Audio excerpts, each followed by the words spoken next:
Subject verb agreement क्या होता है? मैंने थोड़ा सा पहले आपको एक रेफरेंस दिया कि सब्जेक्ट को वर्ब के साथ अग्रीमेंट में होना चाहिए। ठीक है। अब subject agreement means that the verb in a sentence must agree with the subject in number, singular या plural, and person, first person है, सेकंड पर्सन है या थर्ड पर्सन है। तो सब्जेक्ट वर्ब अग्रीमेंट के अंदर बेसिकली इसका मतलब ये होगा सेंटेंस के अंदर सब्जेक्ट और वर्ब को आपस में अग्रीमेंट में होना चाहिए। A singular subject takes a singular verb. जब भी हमारे पास सिंगुलर सब्जेक्ट होगा तो वो सिंगुलर वर्ब ही साथ में लेके आएगा, प्लूरल वर्ब नहीं लेके आ सकता। And a plural verb subject takes a plural verb. ठीक है।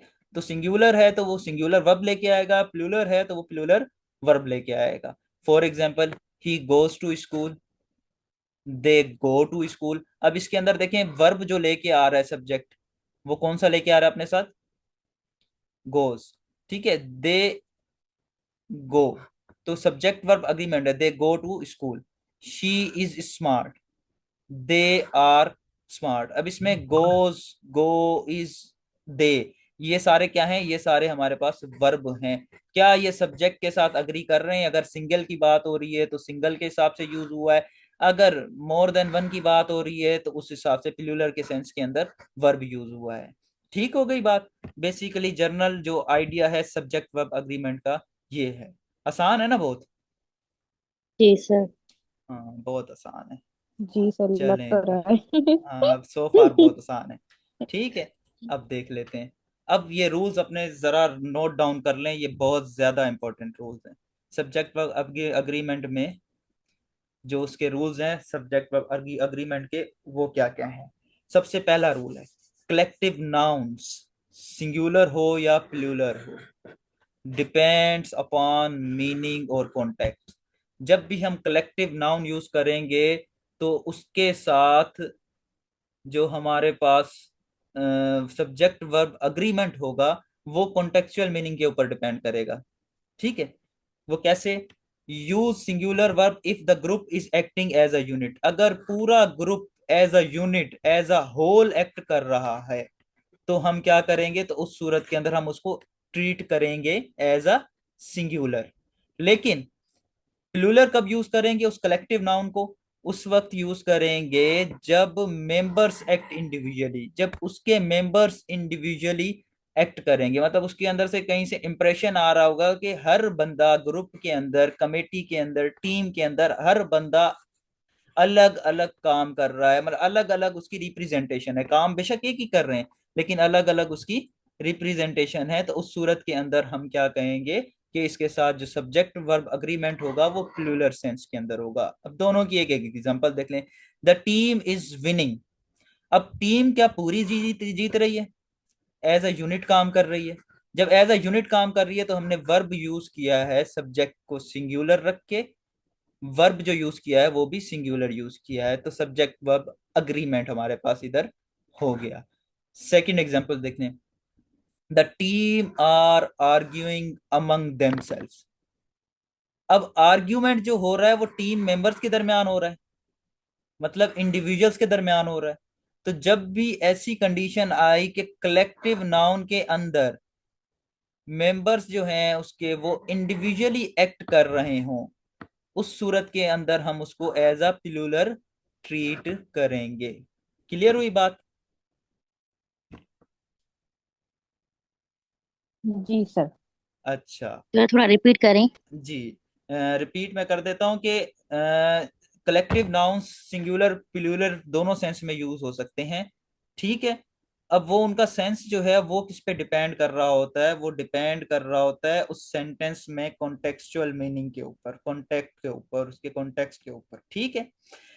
अगर तो group as a whole unit act कर रहा है, एज अ टीम एक्ट कर रहा है, तो उस सूरत के अंदर हम क्या करेंगे? उसके साथ सिंगुलर वर्ब यूज करेंगे। सब्जेक्ट वर्ब अग्रीमेंट क्या होगा हमारे पास? सिंगुलर सेंस में आएगा।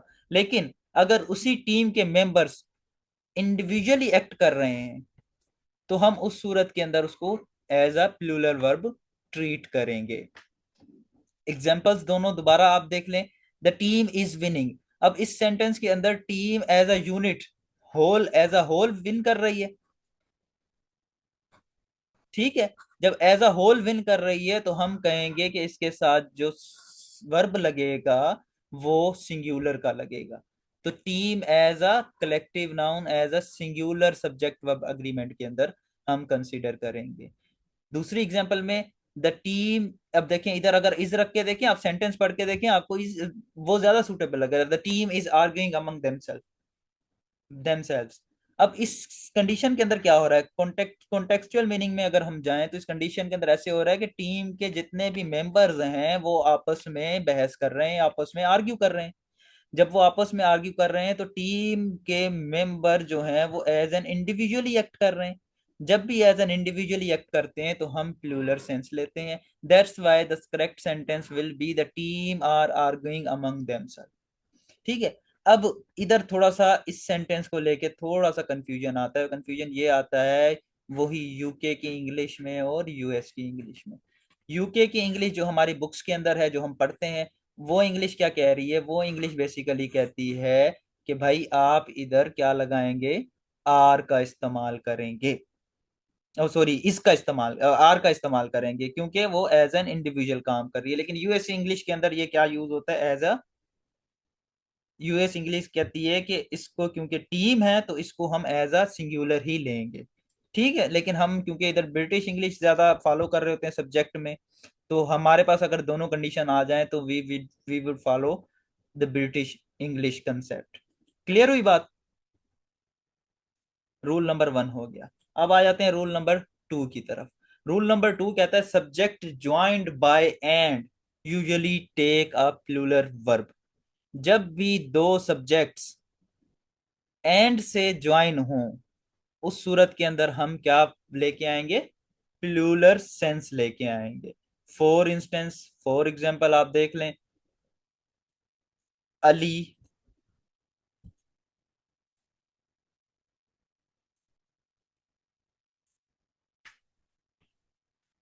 Ali and Ahmed are friends. अब क्योंकि Ali and Ahmed are joined by and, तो हम क्या करेंगे, एंड से जब भी ज्वाइन होंगे तो हम क्या प्लूरल सेंस में लेके आएंगे। क्लियर है। अब इधर कुछ एक्सेप्शन है। वो एक्सेप्शन क्या है, वो एक्सेप्शन है कि if the two subjects refer to the same person or thing use singular. अब एंड का बेशक इस्तेमाल हुआ हो लेकिन वो जो दो चीजें हैं या दो लोग हैं वो एक ही पर्सन को या एक ही चीज को डिफाइन कर रही हैं, तो हम इस एंड को एज अ सिंगुलर ट्रीट करेंगे। ये रूल्स लिखते रहिएगा साथ, आप दोबारा पढ़ेंगे तब आपको ये बातें समझ में आएंगी। एग्जाम्पल देख लें। अब ब्रेड एंड बटर, दो चीजें दोनों सेपरेट हुई हैं एंड से, लेकिन इधर हमने वर्ब इज यूज किया है, इज माई ब्रेकफास्ट। अब इस क्यों यूज किया है, क्योंकि bread and butter are the same things, ये एक ही चीजों से एक ही चीज बना रही हैं दोनों मिलके बेसिकली। ठीक है। ब्रेड एंड बटर दोनों एक ही चीज मिलकर बना रही हैं, तो जब भी two subjects refer to the same person or thing we use singular, उस सूरत सेंस में हम सिंगुलर यूज करेंगे। ये एक एक्सेप्शन है। अदरवाइज एंड आया है, दो डिफरेंट लोग हैं, दो डिफरेंट चीजें हैं, तो हम उस सूरत के अंदर उसको एज अ प्लूरल ट्रीट करेंगे। क्लियर। अब चलते हैं जरा सर। रूल, जी जी जी, sir. Okay. Rule number 3। Rule number 3 हमें कहता है कि when subject is joined by or nor either neither the verb agrees with the subject nearest to it, इसे हम प्रोक्सिमिटी रूल भी कहते हैं। दोबारा बता देता हूं, when subject is joined by or या नोर, ईदर या neither, the verb agrees with the subject nearest to it, जो उससे करीब होगा, किसके, ईदर नीदर और नोर के करीबी जो भी हमारे पास सब्जेक्ट होगा, वर्ब उस सब्जेक्ट के साथ अग्री करेगा, इसे हम प्रोक्सिमिटी रूल भी कहते हैं। एग्जाम्पल देख लें। ईदर द टीचर और the students have complained. Either the teacher और द स्टूडेंट्स ठीक है, अब वर्ब के करीब कौन सा वो आ रहा है आपके पास सब्जेक्ट? स्टूडेंट्स आ रहा है जी। जी सर। हाँ, वर्ब के करीब कौन सा आ रहा है? स्टूडेंट आ रहा है। जब स्टूडेंट्स आ रहा है तो स्टूडेंट्स। स्टूडेंट्स प्लूरल है, तो हमने उसके साथ जो वर्ब जी यूज सर। किया वो भी क्या यूज किया? प्लूरल यूज किया। सेकंड बिल्कुल। एग्जांपल देखें, neither the students nor the teacher has come. अब इस इधर हमारे पास नीदर और इधर नॉर यूज हुआ है, इधर इधर और इधर द स्टूडेंट और इधर एंड और यूज हुआ है, इधर हमारे पास नीदर और नॉर यूज हुआ है। जब भी ये दोनों यूज हुए तो हम वर्ब के करीबी वाले सब्जेक्ट के हिसाब से वर्ब को अग्री करवाएंगे। ठीक हुई बात? समझ में आ गया? जी सर, जी सर, समझ में आ गया। हाँ, ये काइंडली माइक ऑन कर लें उसके। Sir I have a question. देखें इरफाना, अगर आप माइक खोल के बोल देती तो मुझे पता चल जाता। जी जी पूछें, क्या पूछना चाह रही हैं?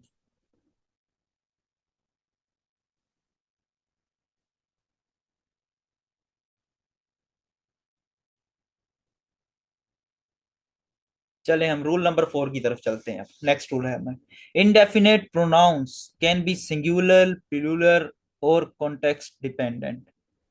जो इनडेफिनेट नाउन होते हैं, जो नाउन ऐसे, वो प्रोनाउन सॉरी, जो प्रोनाउन डिफाइन नहीं हो, उनको हम डिपेंड, किस किस डिपेंडेंट होते हैं? कॉन्टेक्स्ट डिपेंडेंट होते हैं, सिंगुलर भी हो सकते हैं, प्लूरल भी होते हैं। अब उनमें सिंगुलर, प्लूरल और डिपेंडेंट कौन कौन से होते हैं वो देख लेते हैं। जो हमेशा सिंगुलर होंगे वो कौन से हैं हमारे पास? Each, every, everyone, someone, somebody, nobody, nothing, anyone, anything। इन सब के साथ हम क्या यूज करते हैं? हमेशा सिंगुलर वर्ब यूज करते हैं।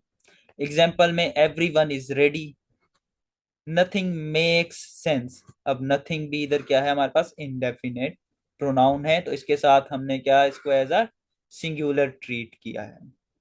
अब ऑलवेज प्लूरल किसके साथ होता है? वो होता है फ्यू, मैनी, बोथ, सेवरल। इन सब के साथ हम क्या यूज करते हैं? प्लूरल यूज करते हैं।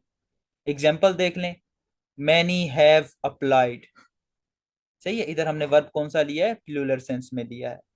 फ्यू आर अग्री, इधर भी हमने क्योंकि फ्यू इस्तेमाल हुआ है तो फ्यू के साथ हम क्या लेंगे? हमेशा प्लूरल का सेंस लेंगे।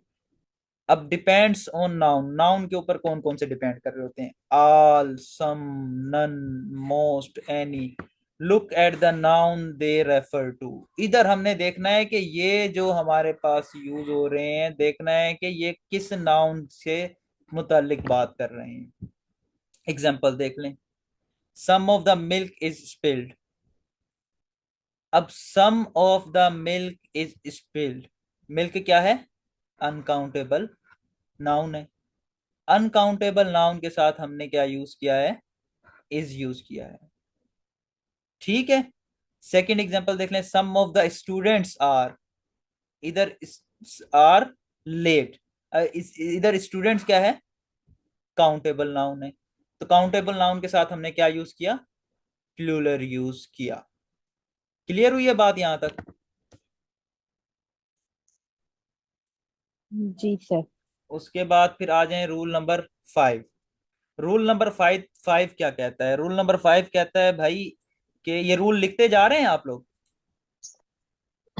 ये लिखते जाइएगा, ये आपको आगे हेल्प आउट करेंगे। जी सर। इसमें एमसीक्यूज में, असाइनमेंट में आपको हेल्प आउट करेंगे बड़े। With quantities and fractions, verb depends on the object of the preposition. अब प्रीपोजिशन का जो ऑब्जेक्ट है वो क्या होता है? For example of the cake. अब ऑफ प्रीपोजिशन है, इसका जो ऑब्जेक्ट है वो केक है। तो जब भी क्वांटिटीज आ जाएं या फ्रैक्शंस आ जाएं, उस सूरत के अंदर हमने आइडेंटिफाई करना है कि प्रीपोजिशन कहाँ है और प्रीपोजिशन का ऑब्जेक्ट किधर है, और उस ऑब्जेक्ट की बेसिस के ऊपर हम जो है अपना वर्ब वो चूज करेंगे। जैसे 1/3 ऑफ द केक इज। अब ऑफ प्रीपोजिशन है, ऑफ का ऑब्जेक्ट क्या है? ऑफ का ऑब्जेक्ट केक है, तो ऑफ द केक, केक एक सिंगुलर है, तो इधर हमने सिंगुलर वर्ब यूज किया। सेकंड एग्जांपल देख लें, 1/3 of the students are absent. अब इधर भी हमारे पास क्या है, प्रीपोजिशन ऑफ का ऑब्जेक्ट क्या है, स्टूडेंट्स। स्टूडेंट्स प्लूरल है, तो हमने क्या यूज किया इधर, प्लूरल वर्ब यूज किया।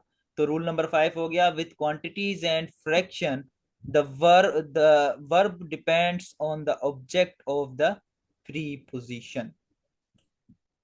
अब आ जाते हैं रूल नंबर 6 की तरफ। रूल नंबर 6 क्या कहता है, रूल नंबर 6 कहता है कि विथ रिलेटिव प्रोनाउंस हम प्रोनाउन की टाइप्स में पढ़ के आए हैं, who, which, that, verb agrees with the एंटीसेंडेंट। एंटीसेंडेंट का मतलब the noun before the pronoun. जो नाउन इस रिलेटिव प्रोनाउन से पहले आएगा, हमने वर्ब को उसके साथ अग्री करवाना है। एग्जाम्पल में आ जाए, she is one of the players who are ready. अब इधर हु क्या है, आपका रिलेटिव प्रोनाउन है। इससे पहले जो नाउन आ रहा है वो कौन सा आ रहा है, प्लेयर्स आ रहा है। तो हमने इस प्लेयर्स की बेसिस के ऊपर इस वर्ब को एग्री करा दिया। क्लियर हुई बात। हु क्या है, हु डिफाइन कर रहा है बेसिकली के प्लेयर्स को। Which, she is one of the players who are ready. दूसरी एग्जांपल पे आ जाएं आप, he is the only one who is ready. He is the only one, who क्या है हमारे पास रिलेटिव प्रोनाउन है। इससे पहले जो सब्जेक्ट आया है वो वन आया है। ही is the only one, one एक सिंगुलर है, तो इसके साथ हमने जो वर्ब यूज किया वो इज यूज किया, यानी सिंगुलर सेंस के अंदर वो वर्ब यूज किया। अब आ जाएं रूल नंबर 7 पे। Words that look plural but are singular use singular verbs. अब कुछ ऐसे वर्ड्स होते हैं जो हमारे पास देखने में हमें प्लूरल लगते हैं, लेकिन एक्चुअली वो सेंस क्या दे रहे होते हैं, सिंगुलर का, तो उनको हम सिंगुलर ही ट्रीट करेंगे। जैसे न्यूज हो गई, मैथमेटिक्स हो गई, पॉलिटिक्स हो गई, फिजिक्स हो गई, वगैरह वगैरह। इन सब के साथ क्या लगेगा, सिंगुलर लगेगा। Mathematics is my favourite subject, इसकी एक एग्जांपल इधर आ गई। ठीक है। उसके बाद फिर हम आ जाते हैं रूल नंबर 8 पे। Titles of books, movies, companies are always singular. जितने भी टाइटल्स होते हैं, किसी बुक का हो, किसी कंपनी का हो, किसी मूवी का हो, या कोई भी टाइटल हो, उसको हमेशा हम एज अ सिंगुलर ही ट्रीट करेंगे। एग्जाम्पल में देख लें आप, the Chronicles of Narnia is an interesting book. अब क्रोनिकल्स ऑफ नार्मिया बेसिकली क्या है, it is a name or title of a book.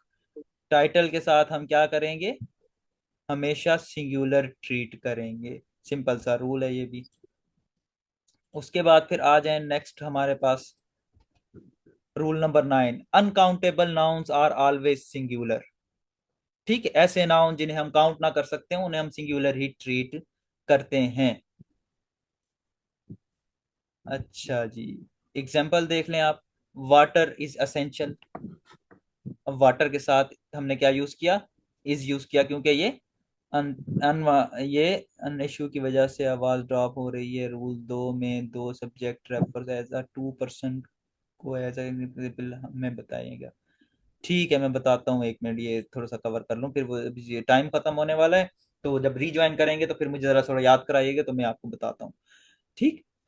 अब अनकाउंटेबल नाउन के साथ हम क्या ट्रीट करेंगे, एज अ सिंगुलर ट्रीट करेंगे। जैसे money is an uncountable noun, money was stolen. अब इसके साथ हमने क्या ट्रीट किया, एज अ सिंगुलर ट्रीट किया। तो रूल नंबर 9 है, uncountable nouns are always singular.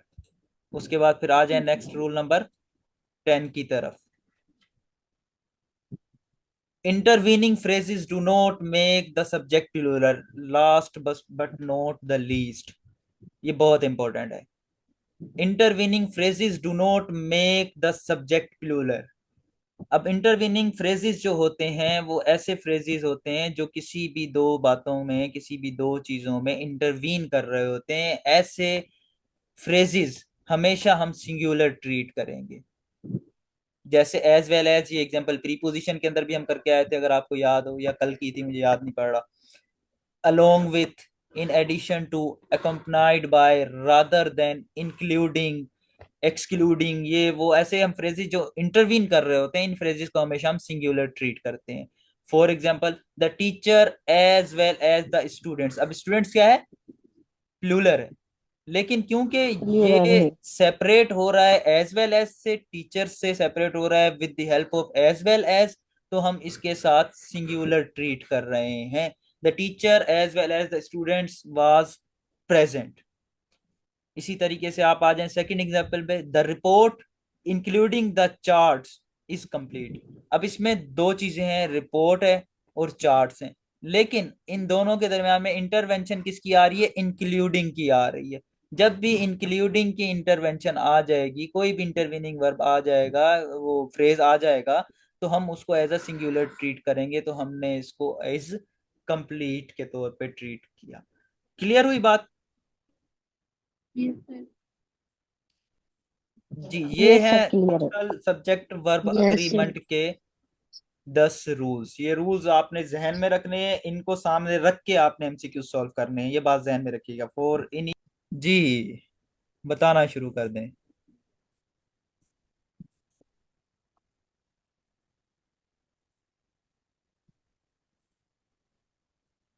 Neither the captain nor his team dash responsible for the loss. Or nor his teammates. Teammates plural है तो उसके साथ आर लगेगा। जब भी, ये क्या हो गया, ये आपके पास कौन सा फ्रेज इस्तेमाल हो गया इसमें? नीदर।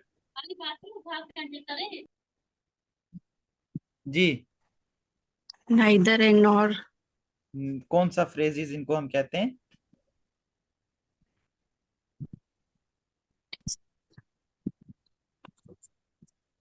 हाँ जी, इंटरवीनिंग फ्रेजेस कहते हैं इनको। इनको क्या कहते हैं हम? Intervening intermediate. फ्रेजेस। अब neither the captain nor his teammates, A लगेगा, इज, हैज बीन, और सर इज होगा, इज या वाज नहीं is.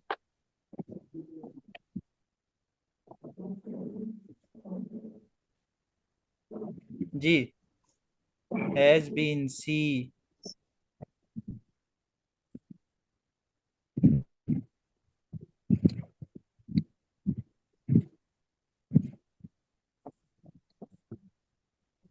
neither the captain nor his teammates are responsible for the loss। क्या लगेगा इधर? और are responsible for the loss। Second में आ जाएं, she is dash unique artist who always challenges convention। she is, इसमें article are. कौन सा use होगा? ये आर्टिकल अभी सारी चीजें इसमें आ जाएंगी। Unique artist. she is, sir आ यूज होगा। एक्चुअली क्या यूज होगा? होगा। आ ए यूज होगा। ए ए किसी ने एन भी लिखा है, एन हम्म। क्यों लिखा है भाई? यू को देख। साउंड के ऊपर फोकस करेंगे ना, हाँ एग्जैक्टली, स्पेलिंग कर हमने लेंगे। हमने प्लूरल वो उसका वाविल इधर हमने जहन में नहीं रखना। वाविल वर्ड नहीं, वाविल साउंड हमें जहन में रखना है। तो यूनिक जो है, यूनिक बेसिकली साउंड वाविल का नहीं दे रहा। ठीक है, तो इस सूरत में हम क्या लगाएंगे? आ। क्लियर है? आगे चलें।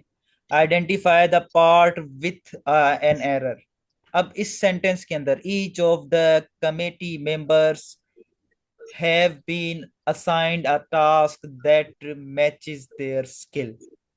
इसके अंदर एरर क्या है अंडरलाइन में से? ईच ऑफ द एरर है, हैव बीन एरर है, या दैट एरर है, या कोई एरर नहीं है?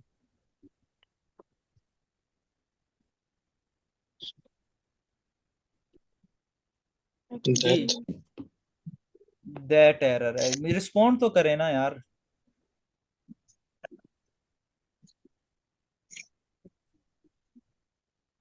Each of the committee members have been assigned a task that matches their skill। Error क्या है? ए, बी, सी, या no error? T. No error होगा शायद। नो एरर होगा। Irfana B. Irfana sir B. B. B क्यों होगा? सर क्योंकि each के साथ जो है ना सिंगुलर नहीं लगता। I think so. प्लूरल नहीं हैव लगता इज है, अ पेडुलर है। सिंगुलर लगेगा। जी। ठीक हो गया, बिल्कुल सही है। Each of the committee members have. अब ईच की बात आ रही है। जब ईच की बात आ रही है तो इंडिविजुअल की बात आ रही है, इंडिविजुअल की बात आ रही है तो हमने इधर जो सब्जेक्ट वर्ब अग्रीमेंट में काम करना है, इधर हमने हैज बीन लगाना है। क्या लगेगा? Has been. Yes. तो इधर हमारे पास एरर क्या है? एरर बी में है। ठीक है, सेकंड आ जाएं। The number of complaints received by the office increasing dash increasing each day। जी, are, is, have been, were. आप एलिमिनेशन मेथड पे जा सकते हैं, वो बड़े काम की चीज है। हैव बीन लगेगा? वर लगेगा? वर तो नो नहीं सर, लगेगा, वर तो पहले नहीं रूल सर। आउट हो गया। जी, हैव अब बीन भी नहीं लगेगा। हैव बीन भी नहीं लगेगा, चलें। ठीक है, इज होगा, is. B, is. Is. Is होगा क्यों? क्योंकि नंबर ऑफ कंप्लेंट्स इधर क्या बता रहा है? इधर क्वांटिटी बता रहा है। क्या बता रहा है? क्वांटिटी। क्वांटिटी। तो उसके साथ क्वांटिटी। हम क्या लगाएंगे? इज लगाएंगे। इज। yes. जी, अच्छा, आ जाए अब आगे। A banquet of roses and lilies dash placed on the table। Was, were, are, have। The banquet of roses and lilies separated by and। Sir was he होगा कि बॉकेट तो एक ही है ना। जी,